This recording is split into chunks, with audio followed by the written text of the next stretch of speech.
I was that person. I was that person that was in the office at 7 a.m. and I was coming home at 10 p.m. at night. And I just thought, work, work, work, and you'll grow.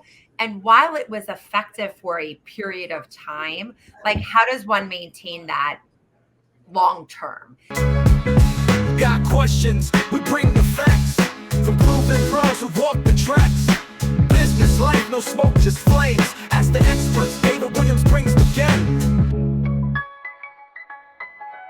All right, good morning, Insurance Syndicate Group. It is that time again. It's that time of the week. It is 10:30 a.m. on the East Coast, September 5th, on another episode of Ask the Experts. And I'm actually coming at you from the West Coast here live in Las Vegas at Craig Wiggins Coaching Live event. So I got the booth here behind me and a lot of amazing insurance agents getting ready for an incredible event, but I'm really excited about the incredible guest that I have with me today.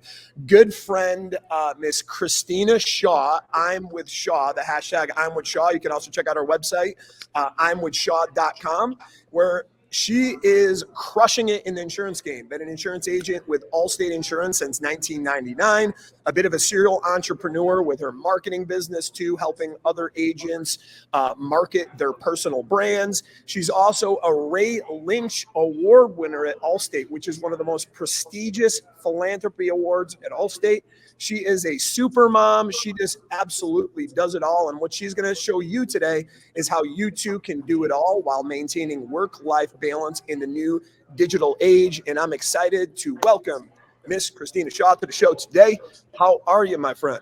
What's up? You're so kind. Thank you. That was awesome. I'm like, can I get a copy of that? Oh, sure. Thank you We'll so clip much. you up in I nice really am recording of that. excited to be here. I appreciate you. No, absolutely. Well, we can dive right into it. I think one of the first questions we'll get into is, what is your best advice when it comes to a lot of the folks that are out there are just wearing so many different hats in their agencies, so many different hats in their businesses. And that very easily can all of a sudden create that misbalance, because I think you've been there before. And that's why you had to change the things you do. The way you were doing the things that you were once doing weren't working, and you had to adapt. And now you're thriving through that. And I was the same way. I was just going all in, work, putting in those 14, 16-hour days, listening to, sharing the Grant Cardone, The Grind, right? But then realized that the grind was overrated and you could actually do more with less and still have that balance too. So what is the best advice you got somebody that's living in that place today? They feel like they don't have any time in the day. They're trying to do everything, wearing multiple different hats, and they're just trying to find that, that balance when it comes to their work life, their personal fitness, whatever it might be. I love that question, and I'm super passionate about it because I was that person. I was that person that was in the office at 7 a.m. and I was coming home at 10 p.m. at night. And I just thought, work, work, work, and you'll grow. And while it was effective for a period of time, like, how does one maintain that long term? And my goal was to be, or is to be, in this business long term. So I had this pivotal moment where I said something has to change. And now I just look at, like, what does Christina Shaw absolutely have to do today? Like, what am I best at? What are the top 3 or 4 non-negotiables of my day that have to happen to propel the agency forward? And then what can I put on my team's plate? And, you know this so well, hiring the right people. I wasted a lot of time and made a lot of errors with the wrong people that I couldn't let go of control. So it was getting the right people, thanks to your help, and saying, I can empower you to do these tasks that I don't need to be doing. So, like, what are those top, like, for me, it's developing referral partners. It's making the phone ring with business. That's my talent. So that's what I spend my day doing and nothing else. No, and I love that too. And I got a thing that I like to do on every quarter, because I'm always finding that I need to do it no matter what. Even when I get good at it, I can become better at it. And as we're leveling up, the things that we should be doing and want to be doing can change and evolve. So I like to do a time audit where I just sit down and reflect, because I think we get caught up into the nitty gritty of the business and get those blinders on sometimes. And then we run too long, too far with those blinders on. And then it's too little too late before we start to adapt and change. So I start to put on my schedule this time audit where I block out an hour and literally reflect and all the things that I do that are maybe below my pay grade. So what am I making on an annual basis? What does that break down to per hour? What are the things that I'm doing that I really shouldn't be doing, starting with the low dollar amount tasks first, all the way up, and then reflecting on the things that I'm just really not passionate about doing. Because when we're trying to do things that we're not passionate about doing, what do? Is we procrastinate, we put it off, and we're not as effective as we can be in our businesses or as leaders. And then I'll put on the right side of the sheet all the things that are in my pay grade, all the things that I should be doing. And then once I get done with that exercise, I ask, who can I hire that can, take over some of these tasks, whether it's a task that I don't like to be doing or the tasks that are far below my pay grade. And I always find that there's that constant ebb and flow that allows me to free up every time I do that, almost every quarter, about 20% of my time, where I can reallocate it in places that, matter to most in my life. So that's why I really love what you said there. And I think more people should do that and really sit back and reflect and come up with, hey, how can I, as a strategist of my business, stop letting the business run me and me start running the business, but in a way that I'm most passionate about, using my superpowers that are going to give the biggest impact. I love that. I like share with my kids that on Sunday nights, I am stoked to start the week where most people are dreading that Monday morning. And I think it's because of what you just said, that I had that pivotal moment where I had to redesign my life. And I love what I do because I'm working in the zone that I'm good in. Yep. If I come out of that zone, I'm a procrastinator. I've got to renew some out-of-state licenses today. I'm not going to do it because I just that is boring and mundane to me. So, 100%. Like you said. Absolutely. But if we have to do those things, I'm a big fan of doing those things early in the day, because once you do it, and then you can reward your things, if you don't have the luxury that, hey, this is something I really don't like doing. But if you start to get really disciplined at, hey, I'm going to get this done at the beginning of the day, and then I'm going to reward myself with getting to do the things that I love the rest of the day, that can create a big mindset shift too. And one of the things that I heard in your voice there was you had a tipping point. When the tipping point caused you to do things differently. And I'd like to dive into, what did that tipping point look like? Because I think most of us will have those tipping points in our life that will create change, either because we're trying to get to that next level, or because things get so painful, but that we have no other choice but to adapt and change. And I'm curious what your tipping point looked like that led you to leading the life that you're leading today. I love that question. And I wish I could tell you it was more spiritual and I came to it on my own. That would be wonderful. But I think in reality, that just doesn't happen. So for me, I navigated losing my home to a complete house fire and a divorce within 3 months of each other. So from October to March, literally my life erupted. And it was the biggest blessing. And I'm so grateful that it happened for so many reasons. But I had this opportunity to say, everything I own burnt to the ground. My marriage is over. I have 2 babies at home and a business. Now is my opportunity to rewrite my story. I don't have to work 18 hours a day. And I want to be that parent that is hyper involved. And I joke now, sometimes my kids, I think they forget I work. They're like, Mom, why are you dressed like that? I'm like, oh, because your mom has a job. And because I'm so involved in their day to day. And again, for anybody listening that is living in that chaos, you don't have to be doing that. And I pray that it's not a fire and a divorce that propels you. And maybe it's just hearing somebody else's story to say, hey, I could reset and redesign. I love what you said about sitting back and looking at, is this the life I want to be living?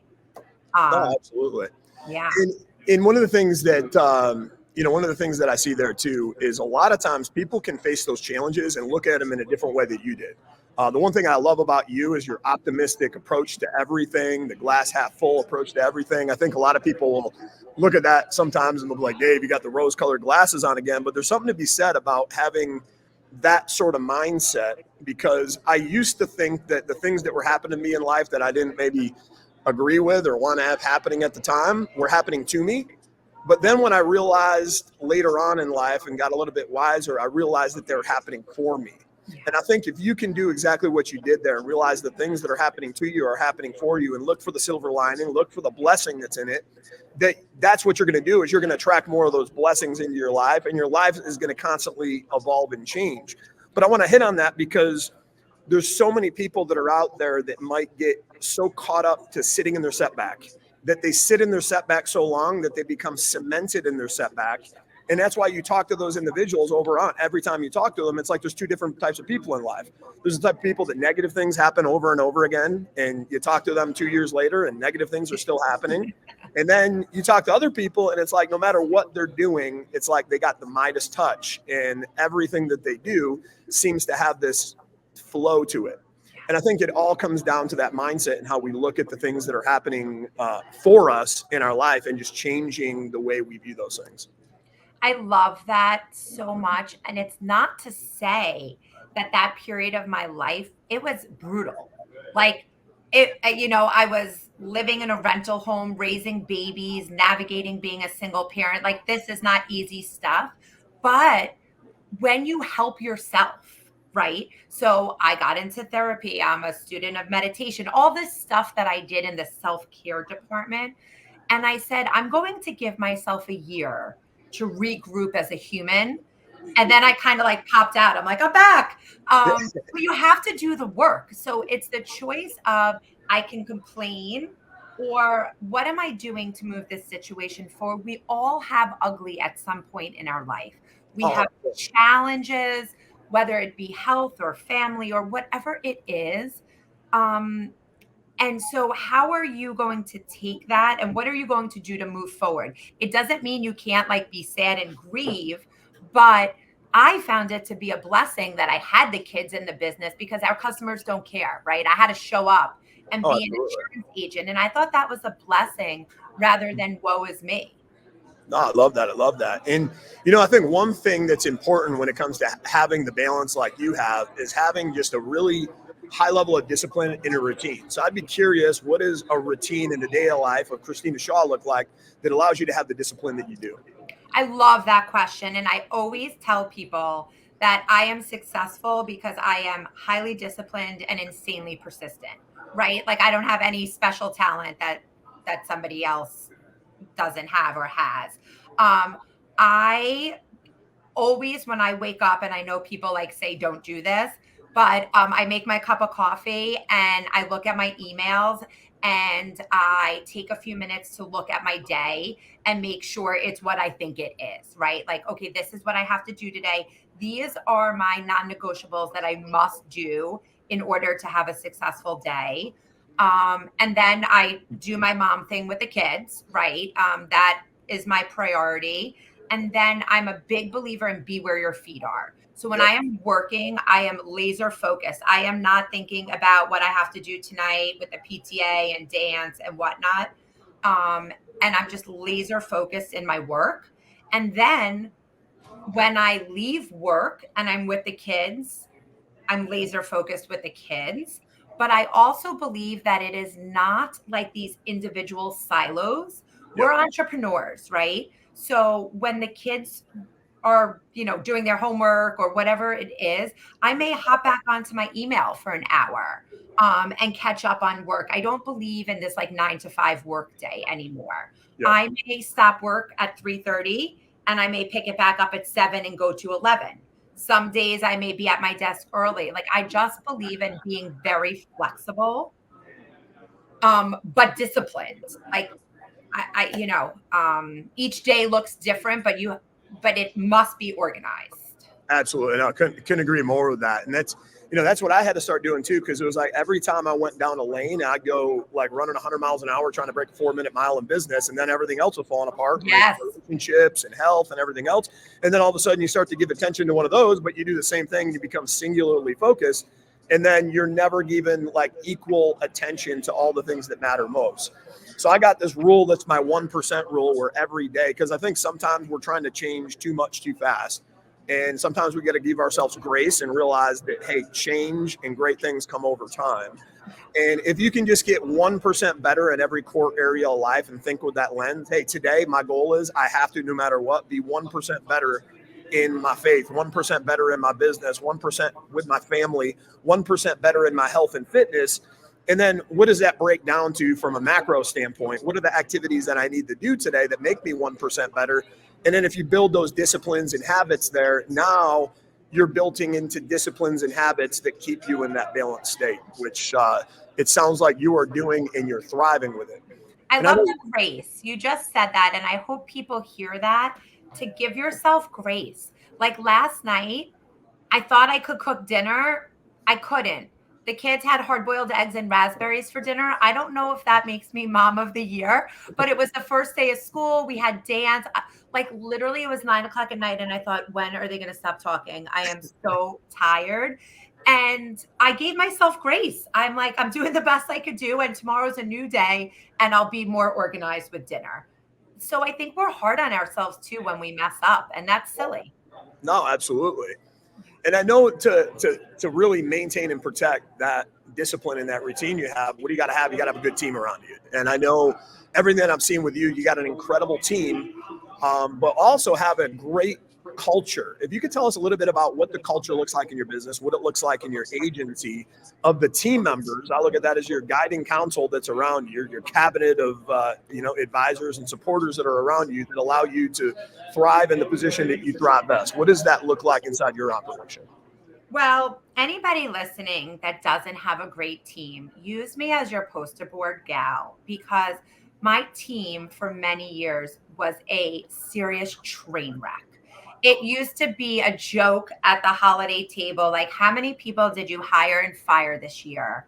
And then it was again that moment where I said, hey, this is on me. Like, this isn't a them problem. This is a Christina Shaw problem. So I now hire very high end folks. I'm not interested in somebody who wants to like make minimum wage and do the bare minimum, right? I believe in empowering my people. So you make the decision. Don't come to me and ask for my approval. Like, you're on my team. I trust you. You make the decision. I really take care of them. One of my main roles in my day, besides making that phone ring with business, is me serving my team. So what am I doing to make their jobs easier? Am I recognizing somebody's going through a hard time? Am I adjusting their schedule? Somebody just had to go hybrid because a kid's back to school. Do I love that? No, I don't love it. Let's be honest. But did I make it work? Absolutely, because she's good.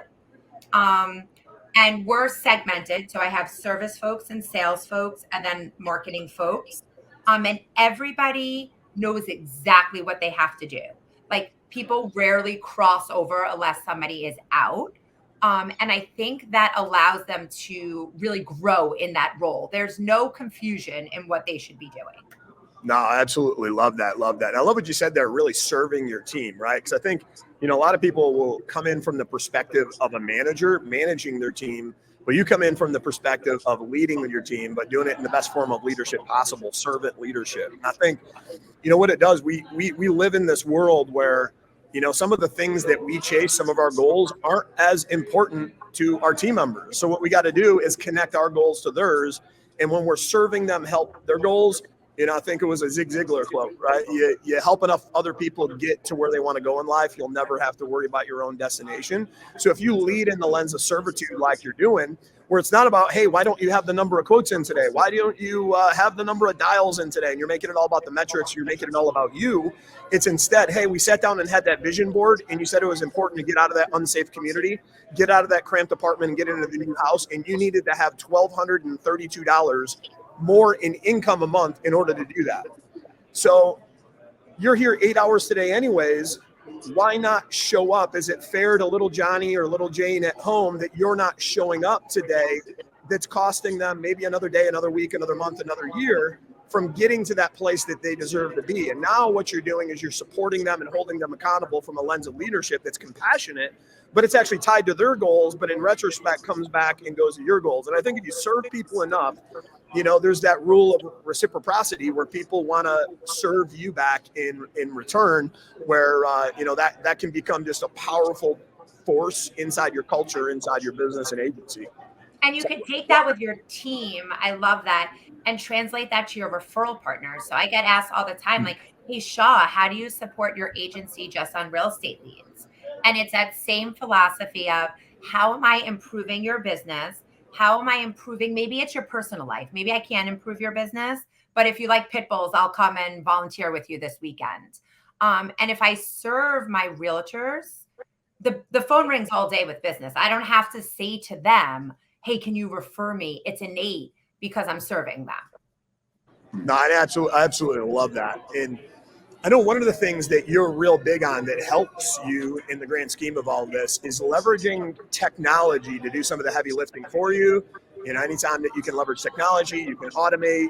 So tell us what that looks like in the new digital age of how you leverage technology inside of your business to really support that, that notion, that work-life balance that you're so great at. Favorite question. So it used to be that, let's say you have a handful of realtors or lenders, whoever your center of influence is, giving you business, right? But then you had your powerhouses. You would have to spend time with everybody to continue that relationship, right? But with social media and the ability to connect, the realtor that's sending me 4 deals a year, I want those 4 deals. I'm grateful, but I don't need to go like have lunch with that realtor or coffee with that realtor. But by having a super strong digital presence, that realtor is so connected to me because they are seeing me on Instagram story every day. They're seeing my reels every single day. I'm interacting with their social every single day. It's actually making the relationship go from like 4 deals to maybe 8 deals, because then they're sending me friends and family. And if it wasn't for that social presence, people need to know who you are outside of being an insurance agent, folks. I don't want people to know me just as an Allstate agent. They need to know me as a single mom, as a community leader. They need to know. And then not only are they going to refer you more, but your retention is going to increase because they're not leaving you for an 800 number on $100 increase. No, Because they're absolutely. connected to you. So, and also, you could be speaking to your clients with Facebook ads every single day. A Facebook ad is going to cost you about 10 cents per view. And you could be telling your clients, thank you for your business. This is my referral program. Take your monoline audits, slice them up, and serve them ads. Love Like that. today, I just did, now that we're And you can do that with a custom audience list where it's only your customers. You're not just burning marketing spend. You're only spending 10 cents for one of your customers to see it by uploading a list that a lot of people don't know about of their customers' data. So they're only seeing that from you, which again gets them to know, like, and trust you without you having to be on the phone, getting them to know, like, and trust you. It's so true. Like, why would you take a salesperson and have them make these dials when you could do a monoline property, no auto, put it into Facebook, tell your customers like all the money that they're saving by calling you, and it's done. Like, just make the ad and then go about your day. And you could do that on, so many different, everybody who has 250, 500 and no umbrella. I mean, we could talk about this all day, but Oh, yeah. using technology to make your sales agents' lives easier. Yeah, and you could even do that too. Like, imagine you're prospecting, right? So now it's like, my brain starts to go with these sort of things. You're prospecting, you can't get that person back in the phone. Imagine all the people that you're trying to follow up with. You start giving them a retargeting ad on the insurance. Hey, like, and you can get creative with it too. Like, put a milk carton up of them. Hey, I've been looking for you, so I put you on. I like that. And we were just talking a week ago, but then like you disappeared. So I'm very concerned. And then you get like, have fun with it, bring out your personality, because that's what people are. And then one of the things that, I'm picking up as a pattern here with you, because I believe with successful people, success leaves clues. Not only do you serve your team, not only do you serve your family, but you serve your customers. customers the way you are, and you think of yourself as a servant to your customers, you think of yourself as a servant to your referral partners. Let's talk about that even a little bit deeper. I know you talked about how you serve your team, but how does just being a servant in all acts of life really fuel, you as an individual and as a business owner? I think it just fulfills me that like when I give, I personally feel better. Like I love making somebody's day and putting a smile on somebody's face. I tell the kids in the morning, I like scream out the car window. I can't do that anymore now that the older one's in middle school. But I'm like, make somebody's life better today. Find a kid who looks like they're having a rough day and say good morning. It doesn't have to be this profound act. And I just feel like since I've adopted this mindset, and I didn't grow up like this, right? I don't have parents that preach this. We like, yeah, like I don't know where this came from, but when you just give, you said it earlier, like you just live in abundance, right? It finds me. It's just like my life is happy because I attract those people. And if you're a jerk, I just don't do business with you at this point. Like once you believe that, I used to do business with some jerky realtors because I had to. I would put up with a lot of crap. And I don't put up with that anymore because there's plenty of people who appreciate me. And those who don't, that's okay. You could find somebody else. No, absolutely. And I'm a big believer, your frequency is your community, right? So whatever frequency that you're giving out in the world, you're going to attract like similar frequency. And then those people that are on your frequency are going to be your closest circle. So you can choose how you're showing up every single day, I think is going to determine the magnet that you become to attract the people around you. So, I hear so many people, oh man, people are always negative. Well, maybe sometimes it's like we have to look into the mirror, like what is the frequency that we're giving out in the universe, giving out in the world to attract the sort of people that we are. Because usually when, you give the sort of frequency that you give off all the time, well, eventually that irritates the demons of the people you don't want around. Or, you know what, maybe they change and they convert to a different frequency. They were working on like 2.4 gigahertz and now they're like on 5.0, or like they upgraded their router, and you start to influence. And I think a lot of people don't realize that is like, it's the frequency you get off. It's sometimes not even what you say, but how you say it to people. That makes all the difference in the world, and they give you back that like similar kind, frequency, and that just makes everything easier when you're, tribing with all like-minded, similar people. And I'm a big believer, you can't do big things, you can't do great things in life alone. So it's like, everybody ask yourself, what is the frequency that you attract? Look yourself in the mirror at the end of every single day. What was the frequency that I put out today? And what was the byproduct of that at the end of the day? And if I like that, how do I do more of that? And if I could have done something a little bit differently and improved, how do I do that then, a little bit differently the next day? It's so true. We're in a tough business and it's really tough. Like here in New York, we're getting rate. I mean, I open my email and nobody is like, hey, Shaw, I hope you're off to a beautiful day. It's tough. It's tough for my service team. And knowing that like, just because you're positive and you have the right mindset doesn't mean you can't like be stressed out and overwhelmed. We're humans, but how are you navigating that to the people that you're serving? Right? Absolutely. Like sometimes my family laughs at me, but I'll like literally pick up and just do a few laps around the block, right? Or I'll lie on the floor and meditate for a few minutes, because if I push that forward onto my team, they can't serve my client. No, absolutely. What are you doing? What's your self-care look like so you could take your anger into something positive? Love it. And now, what do you got maybe for advice for somebody that's, hey, they're just starting out, and if there's one or two things that they could start out with that causes them to start doing things a little bit different in life, to have things a little bit better in life, what would those maybe one or two things that you would keep it simple with them just to start with? Have a really great colleague be a mentor. Find somebody that you can call on your tough days to bring you back to reality. I am so blessed with such a strong circle when I'm having one of those days that I could call and have somebody like talk me off the ledge, as they say. And I would read as much as you could read, because both of those things are free. I could give you all these ideas that cost money, but when you're starting out, I always found it to be um hard when I was listening to somebody speak that had like a huge budget, and I wasn't able to do what they were able to do because I was a small $2 million agent. So it didn't resonate with me, but everybody could read books and everybody could surround themselves with the right people.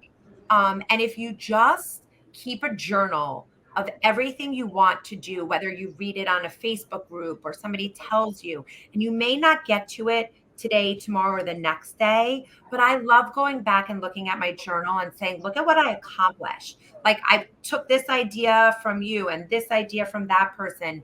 And then at the end of the year, you're running a better agency. No, I love that. Love that. And you said journal too. And I know we're on the topic of technology. I recommend this for anybody that has that too. If you're in a meeting, you're in everything. This is a cool little device. It's the size of a credit card. What you can do while you're in a meeting, while you're hosting a meeting, while you're on a call like this, if you go to a networking event or a mastermind, this is powered with ChatGPT and AI, and it'll actually transcribe everybody, label everybody's voice, organize all your notes, and you can actually give it preemptive prompts of how you want it to catalog and organize all the notes from that particular meeting without you having to do it. And then you pop open your phone and it's got all your notes that are organized. So it's called the Plod. There's a little hack and tip for everybody. This is crazy that you're bringing this up, because yesterday was the first day I heard about this. My boyfriend called and he was like, "You're not going to believe what I'm telling you." And he literally said the same thing. Oh, And really? that is so cool. I am part of the algorithm. I like Here you are. That's awesome. Yeah. So, I mean, it's another way you can leverage technology to do that. Now, when it comes to some of the actual nitty-gritty tools that you use, what are some of the actual names of some of the tools that you're using in your agency that, whether it's CRM systems, whether it's social media platforms to manage your social media, what are some of the most valuable tools that you found that's allowed you to, I guess, enhance doing some of these things? Sure. I'm a bit, as much as I am digitally on fire, sometimes less is more for me in the agency. So we still use agency Zoom to track our business, and that's how I manage my lead sources, my return on investment, who's doing what. Lead Manager, I have custom columns within Lead Manager, so I know who is giving me business. Every Friday, I send every realtor that refers a personal video message like, "Hey, Andy, thanks so much for referring David. Sandy on my team is working with him. We appreciate you." So that realtor knows that I have my hand on the pulse, even though I'm not speaking to their buyer. And then I also believe that with social, you have to be consistent. You cannot be on every platform to be on every platform and be half-ass. So I'm on Instagram, Facebook, and LinkedIn, and I do those without fail, insanely consistently. Love that. And because I'm a testament to that too. I see you all the time on there and you do a phenomenal job. Thank you. I appreciate that. I'd love to be on all these other platforms, but I manage it myself. You don't have to spend thousands of dollars a month to outsource this. You have to make the commitment to post 4 times a day on your Instagram story. Legitimately takes 2 minutes a day. You cannot convince me that you do not have 2 minutes a day to grow your business. It's the commitment, and then just do it. Yeah, and I think a lot of it too is like over-analysis paralysis. We're putting ourselves out there. Well, what if I'm not liked? What if they don't like my stuff? Well, I was of that same thing before, and I was posting, but it was sporadically. And then there's the same thing that you said. Once you get in the flow of it and you're doing it, then you start getting better and better at it, and it becomes second nature, just like walking, just like anything. And then once you get business, you'll never stop. Like my DM probably has 3 referrals in it since we've been here. Once those auto referrals come in and home referrals, you're not going to care that you have a wrinkle in your forehead. Trust me. No. And I guess from that perspective, when it comes to getting yourself out there, like your personal brand, which I think your personal brand and the way you leverage social media, again, that feeds into the work-life balance, because like the digital version of you that goes out in the world, every time you get the impression, every time you do the post, and it just amplifies your voice, your message, and who you are. Now that's doing some of the heavy lifting for it that you don't have to do. But some people are stuck again. They're in that place where it's fear or limiting beliefs, whatever it might be. What is a simple step for somebody just to get started, I guess, in the frame of consistency? The simplest way possible. That's a really great question. And it's very real because I'm learning Google AdWords. And I too am beginning to feel like, whoa, maybe this is a little too much for me. And it's not, it's just new to me. I would pick one platform. So let's say you pick Instagram. You're going to have one Instagram page. We're not going to have a business and a personal. You're an entrepreneur. You're not just a business or just a person. Okay. So you're going to have one page and you're going to make the commitment that I'm going to post on my stories and I'll make 3 videos a week. And you could reach out to me. I can show you how to do all of that. You could YouTube it. Pick one platform and start small. You can't say I'm going to post a reel every single day. That's not realistic, right? And I do believe in being realistic in your goals. For me, if I say I'm going to have washboard abs by next Friday, like I'm not, and then I won't take the action steps, right? So like just make 3 videos a week, post on your stories, and in a few weeks, you could take that next step and that next step. But you got to pick one platform and like just focus on it. That's amazing. And I'm just going to reposition myself here real quick. Okay. Christina, I've got a question that comes up all the time with specifically newer agents that have this idea of building that referral network you were talking about with real estate agents. And I see a lot of them struggle with how to just initiate that conversation. And I think some of it might stem from an idea that, hey, I don't want to be the person who's just asking them for something. And people want to reciprocate value. And I'm curious if somebody's out here watching this right now, I'm sure there's at least 1 or 2 or 10 people that are like, I want that relationship, but like, what do I do and how do I pitch myself? Do I just call agents up locally? Do I have value that I give them? What does that look like for you? One, when you have your personal brand and you do what we just said with Instagram, you will attract realtors to you. So I used to have to go out to realtors. Now realtors come to me like, hey, how do I work with you? Because they know my brand. So that's another benefit of being digitally connected. But I don't believe that you should like call somebody and say, hey, can you give me business? I call people back really quickly. Like you should be doing that. Why not do a photography event? So pinpoint a realtor's office that you want to work with in your community that produces business and bring in a local photographer, team up with him or her. Maybe they do it at no cost because you're introducing them to the realtor, and offer all of the realtors in that office a free headshot. There is not one real estate office in America who is going to tell you no. And then when you're at the real estate office, you're going to be taking your own photos and sharing that on your Instagram story and tagging the realtor. The realtor is going to share your story. Just like we're friends with each other, realtors are friends with each other. When they share your story, the realtor from the office down the road is going to say, Bill at State Farm doesn't do this for me. And they're going to reach out to you. You could do Love You Latte happy hours. Figure out a realtor or a mortgage banker that you want to work with, a high producer, and say, hey, let's go to this coffee house between the hours of 11 and 12. I'm going to buy coffee for the whole community. I'm going to give you all the social media assets. You post it on your social. And when people come in, they're going to come up to you and say, thank you for the coffee. It even happens in New York with us aggressive folks.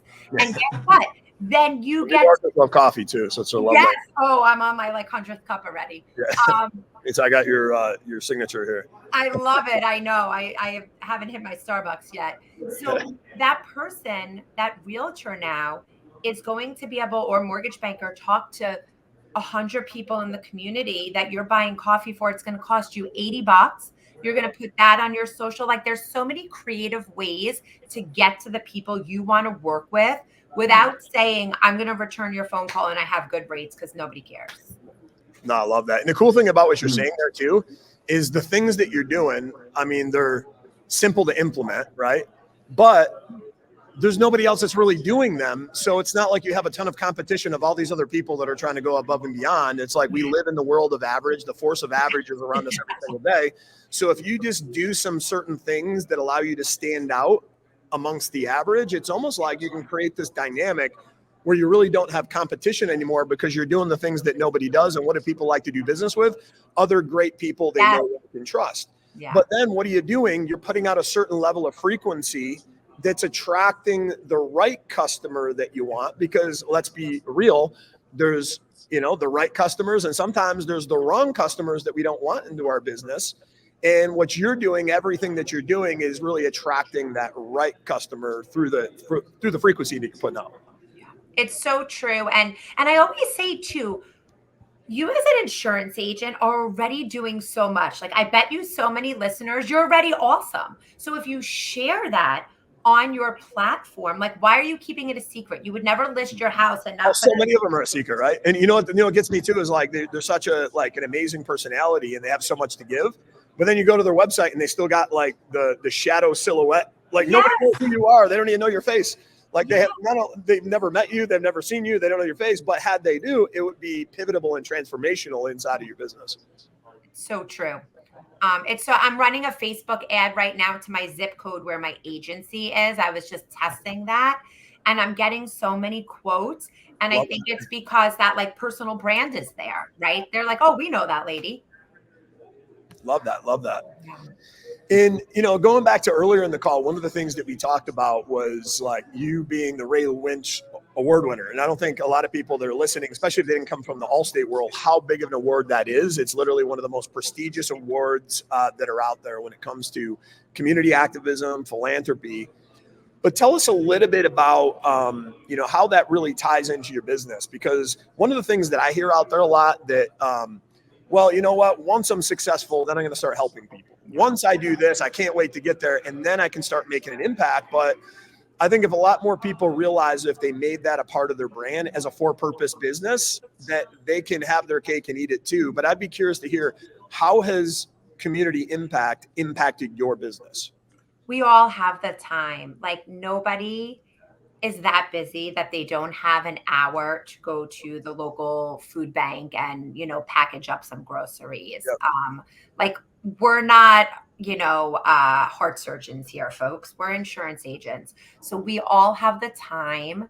And when you do that and your customer and your referral partners and your team see you doing that and pausing and giving, people want to do business with you. It's like natural that people want to say like, wow, thank you for giving back.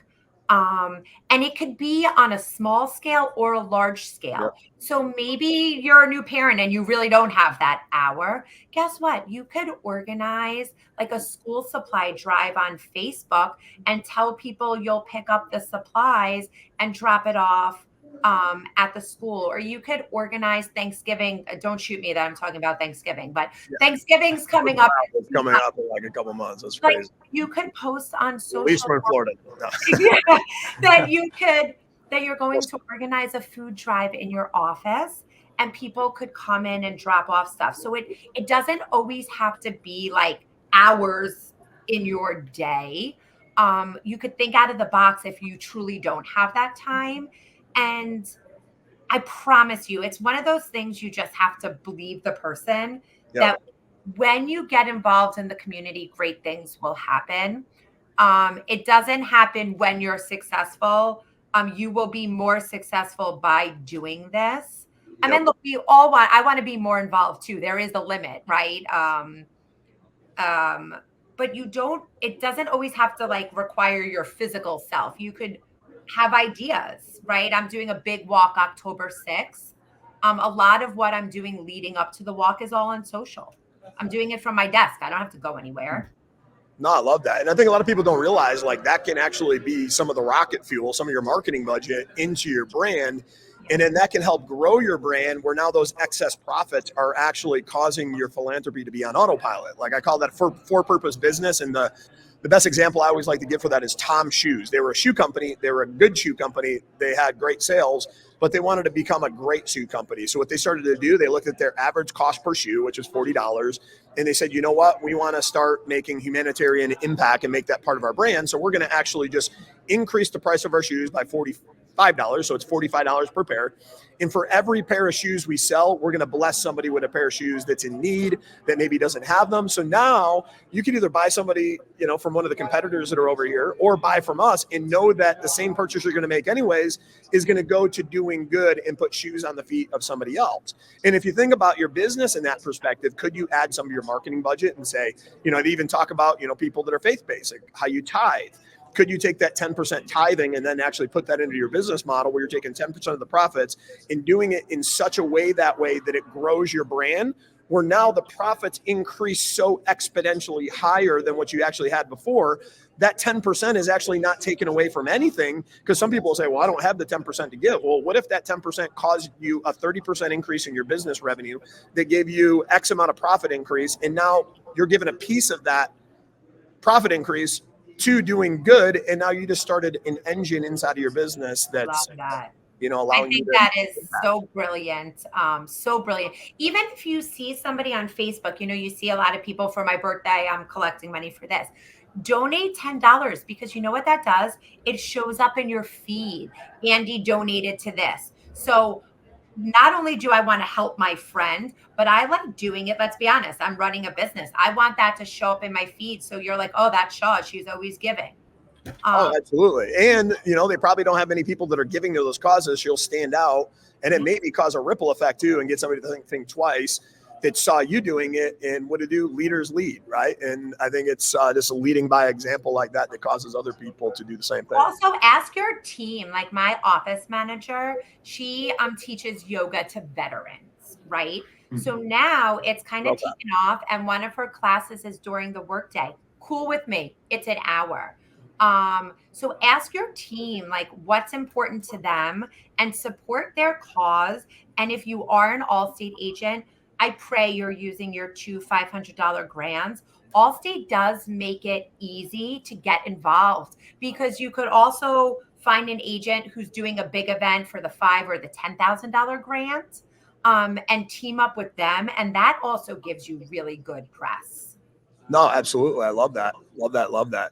And then there's so many different things you can do too. Even if it's non-monetary, there's so many things that don't cost money that maybe cost you some of your time. So it's like picking, what those things are to really be the driver of that.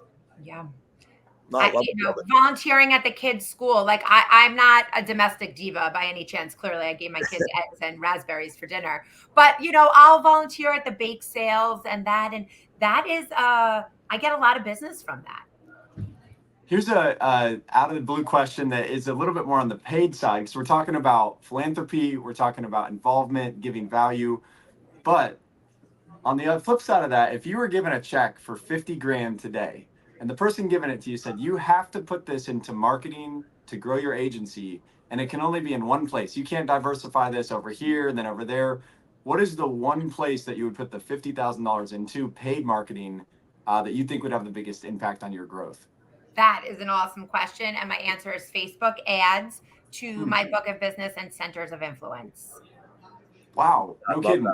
Above AdWords or anything else, Facebook ads. I am not yet a Google AdWords expert. I hope to be the next time we speak, and then I may change my mind, but I don't have the insight to say that just yet. So absolutely Facebook ads. No, I love that too, because what I'm seeing here, again, going back to like success leaves clues, right? And what I'm seeing here is a lot of people I'll see go out there and it's just like, buy the next lead, buy the next lead, buy the next lead, buy the next lead. But you're almost going at it from a different approach. It's like, hey, once I got that customer, how do I put more energy into that customer, nurturing that relationship, growing that relationship, and then letting your customers go out there and be almost, they become your brand evangelists at that point, that go out and buy and sell for you.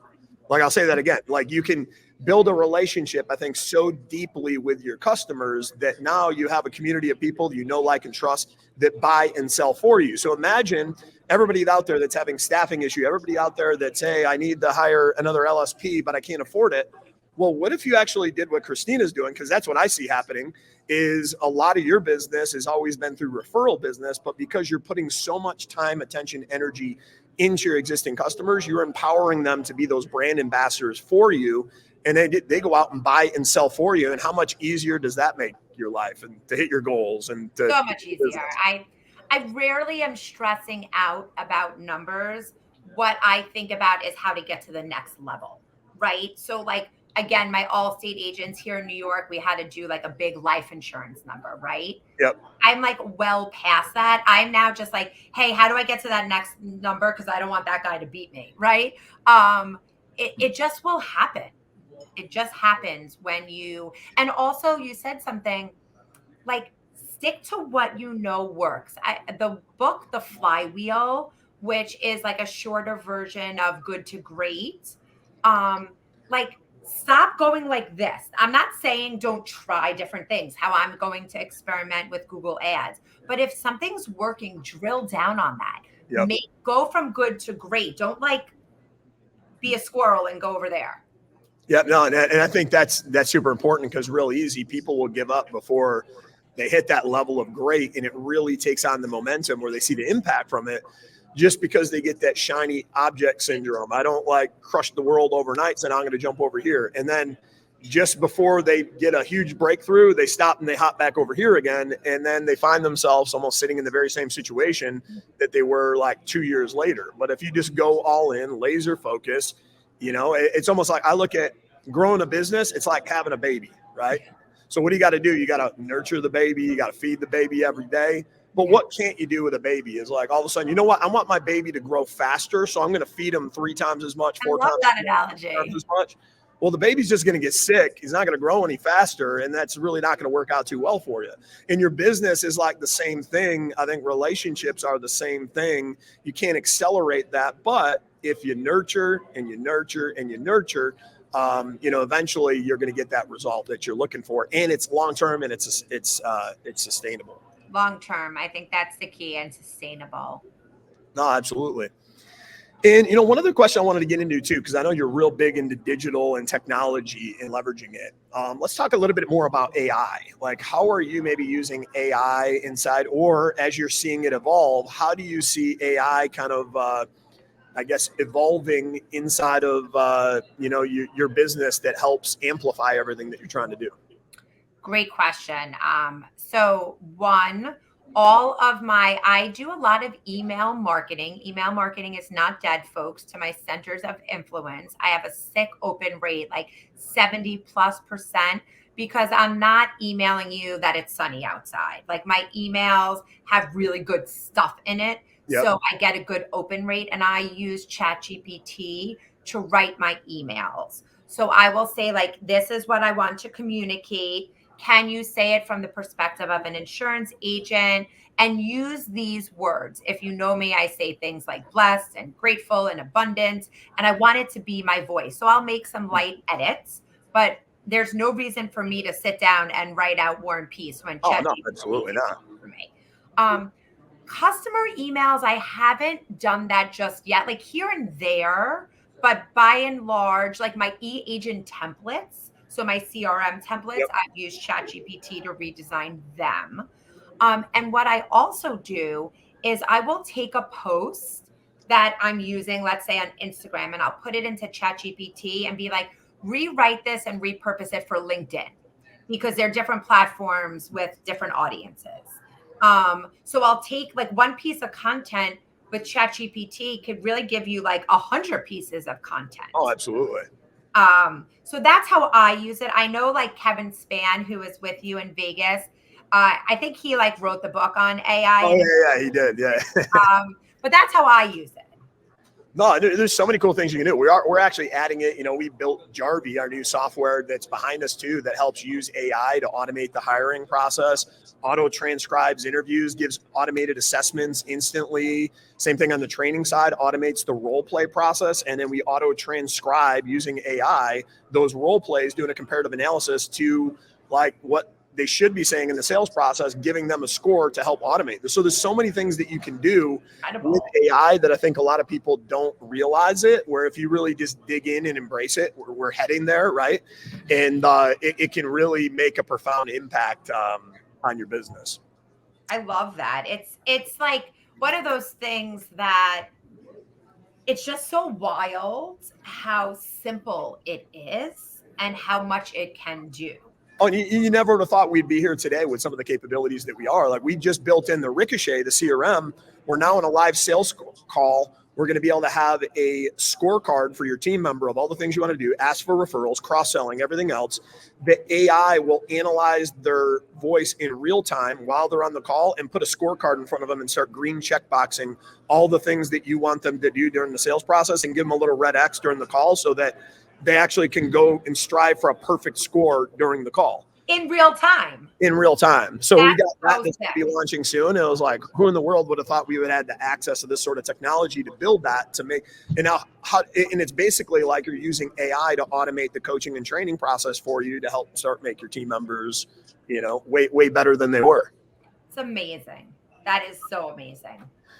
And I just wanted to say too, it's been an honor or a privilege to have you on the call today. You've just been dropping knowledge bomb after knowledge bomb, and we're just grateful to have you on and spending your time with us today. But as we're getting towards the end of the hour, I wanted to see what one or two last pieces of wisdom Ms. Christina Shaw has today. If you were the person that you were today and had the privilege to go back in time and talk to your former self from 1999, just opening up the doors, you didn't know what you didn't know, but you needed help.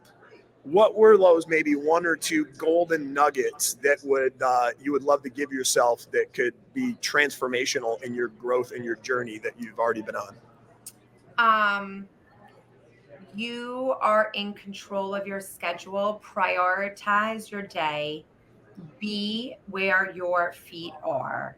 And get a team around you as quickly as you can. And maybe that team is not a team in your business life. Maybe it's a team in your personal life.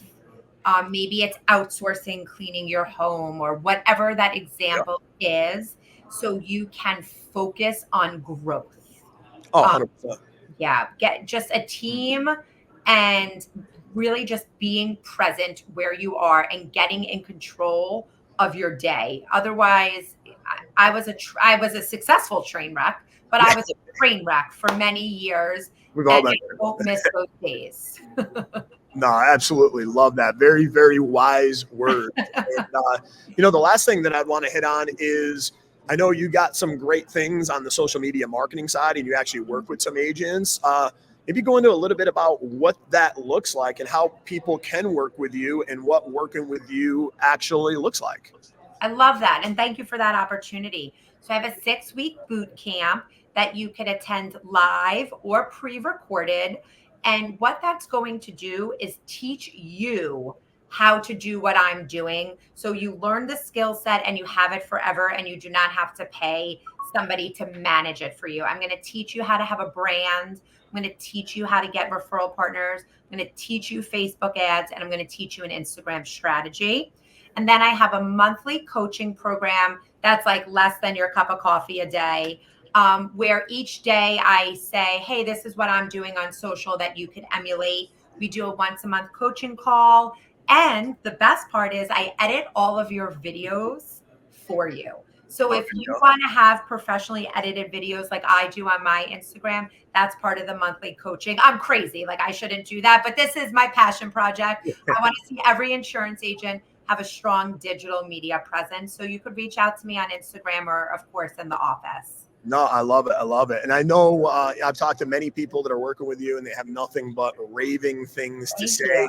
So if you're that person that's out there and you're looking to have that balance in your life, you're looking to do more with less, you're looking to finally create that digital brand so you can start adding the value that you have, because I think each and every one of you have your own unique value proposition in an individual, unique way.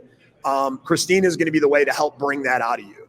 And you might already be working with somebody too, but I'm a big believer, like you can't have too many mentors. You can't have too many coaches. Like, I got a coach for my health. I got multiple coaches on the business side. I got a coach when it comes to, a therapist, because I think every entrepreneur in America needs a therapist. Yes. We're ran on a high frequency. So, I think you should have a coach in every, spiritual, health, every important aspect of life. And, I can't think of a better person to work with than Christina here. And thank you so much again for sharing your time with us today, sharing so much wisdom, so many golden nuggets, just not holding back with our group here of 8,200 insurance agents in the Insurance Syndicate Group. Let's show Christina some love, whether you're watching this live or whether you're watching the rerun of this. Drop some heart emojis, some fire emojis. Let's give her, a lot of love for her time she dedicated and poured into everybody today on another episode of Ask the Experts. And until next week, we'll be looking forward to spending some incredible time with all you amazing humans in the Insurance Syndicate Group. And we appreciate you for giving us your time and attention today.